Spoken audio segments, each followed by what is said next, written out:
Welcome to our kitchen renovation series. Today, we're discussing an essential yet overlooked detail, the cove base moldings for your kitchen cabinets.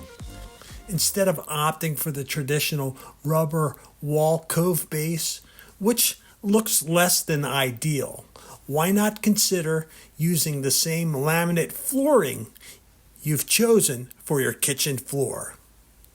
This not only creates a cohesive look, but it also offers durability, easy maintenance, and ensures a seamless finish along the base of your cabinets.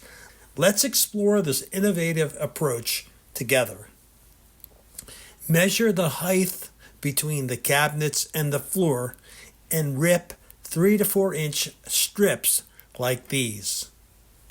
We found out that the area under the kitchen sink has a register vent hole. We certainly don't want to cover that up.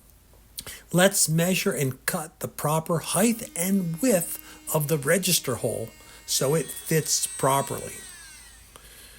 While looking around at Home Depot for the right laminate glue, I found this glue. Looks like a great deal. Good name, 3 times stronger too, and about $1.50 less than liquid nails. Let's try this. Mistake.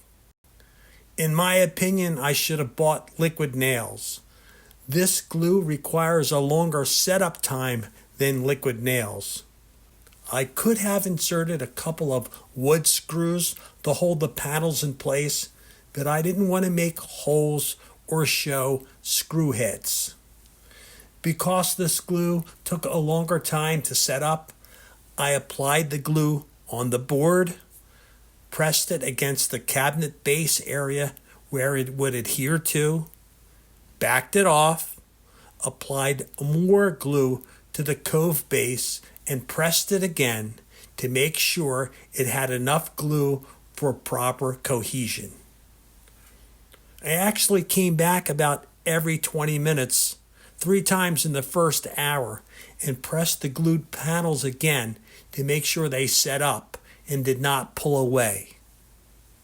So in summary, instead of opting for traditional soft rubber cove, consider using your leftover laminate floor pieces instead. For Indie Tommy tips, thanks for watching. Please consider subscribing and look out for our next tip, closing the area above your kitchen cabinets without spending a lot of money.